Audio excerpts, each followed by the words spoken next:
Assalamualaikum warahmatullahi wabarakatuh. Di video kali ini saya akan sharing kepada kalian 6 model ancaman disi pinjol yang sering menakut-nakuti nasabahnya.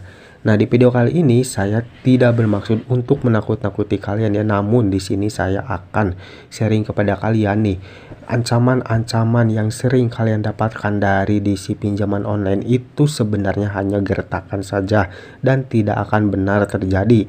Nah, jadi di sini maksudnya adalah saya akan sharing kepada kalian supaya kalian itu tahu dan kalian tidak takut lagi ketika mendapatkan model ancaman-ancaman dari disi pinjol. Karena tidak menutup kemungkinan nih sering banyak yang merasa ketakutan ketika mereka mendapatkan ancaman-ancaman dari disi pinjol ketika mereka mengalami keterlambatan di aplikasi pinjaman online.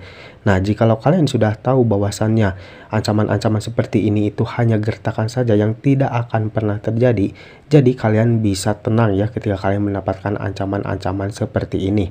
Lalu apa saja sih 6 model ancaman disi pinjol yang bisa menakut-nakuti nasabahnya? Simak video ini sampai habis. 6 model ancaman disi pinjol yang sering menakut-nakuti nasabahnya. Yang pertama adalah pinjol datang ke rumah. Nah, biasanya ini yang sering banyak dialami oleh nasabah-nasabah gagal bayar di aplikasi pinjaman online. Mereka sering mendapatkan ancaman disi pinjol akan datang ke rumah. Padahal, seperti yang kalian ketahui, ketika kunjungan debt collector lapangan ke rumah itu tidak bisa atau tidak mungkin memberitahu terlebih dahulu kepada nasabahnya. Jadi mereka akan datang secara tiba-tiba. Jikalau ada aplikasi pinjaman online yang sering mengirimkan ancaman akan ada debt collector lapangan yang datang ke rumah, fix aplikasi pinjaman online tersebut itu tidak memiliki debt collector lapangan. Dan memang seperti itu ya. Biasanya aplikasi pinjaman online yang sering mengancam seperti itu memang kenyataannya itu tidak memiliki debt collector lapangan. Jadi ketika kalian mendapatkan ancaman akan didatangi oleh debt collector lapangan ke rumah, kalian tidak boleh takut dulu dan kalian tidak boleh panik ya, karena itu fix hanya gertakan saja dari mereka. Kalau kalian tidak percaya, kalian tunggu saja ketika sudah mengirimkan ancaman seperti itu, apakah akan ada debt collector lapangan yang datang ke rumah kalian? Kalau saya jamin tentu tidak akan ada debt collector lapangan ya, karena itu memang hanya gertakan dari mereka saja supaya kalian itu merasa ketakutan dan juga kepanikan. Akhirnya kalian membayar tagihan kalian. Yang selanjutnya adalah disi pinjol membawa RT dan RW setempat. Nah, ini juga yang sering banyak dialami oleh nasabah gagal bayar.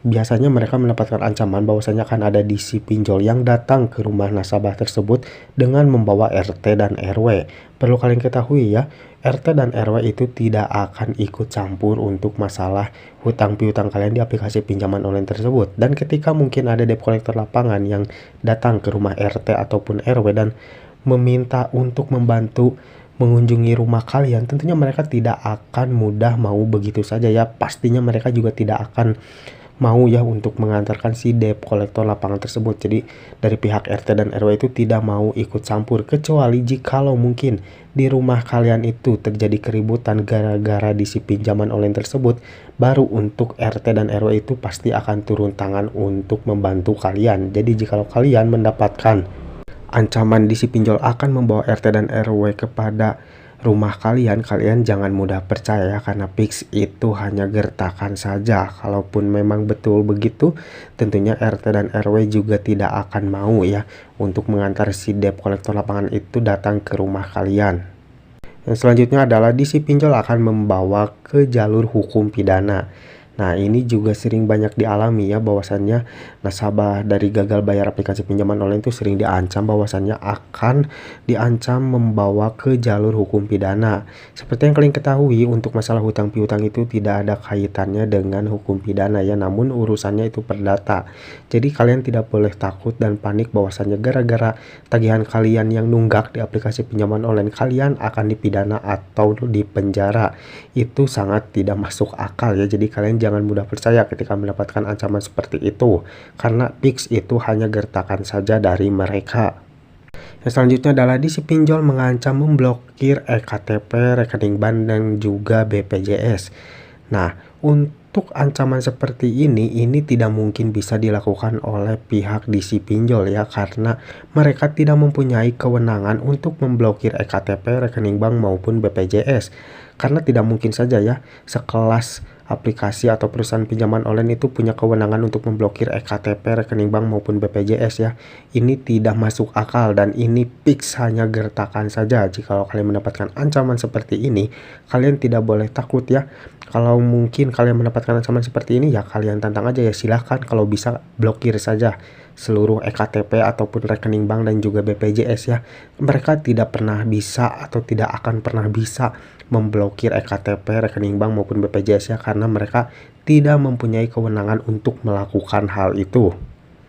Yang selanjutnya adalah si pinjol mengancam sebar data. Nah ini nih yang biasanya paling banyak ditakutkan ya, karena dari nasabah-nasabah pasti takut kalau datanya itu akan disebarkan ke seluruh kontak yang ada di ponsel ataupun ke media sosial. Perlu kalian ketahui ya, untuk aplikasi pinjaman online legal itu tidak bisa melakukan penyebaran data. Kalaupun terjadi akan data kalian itu akan disebarkan oleh si pinjol tersebut, kalian wajib untuk melaporkannya, karena untuk aplikasi pinjaman online legal ini tentunya harus mematuhi aturan-aturan yang sudah ditentukan oleh OJK.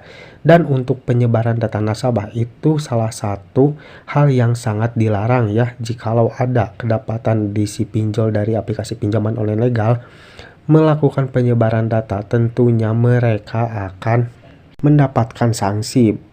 Jadi ketika kalian mendapatkan ancaman seperti ini, ada baiknya kalian screenshot saja chatnya ya. Jadi jikalau memang benar terjadi penyebaran data oleh mereka, kalian tinggal melaporkannya dan kumpulkan buktinya untuk memberikan laporan ke OJK.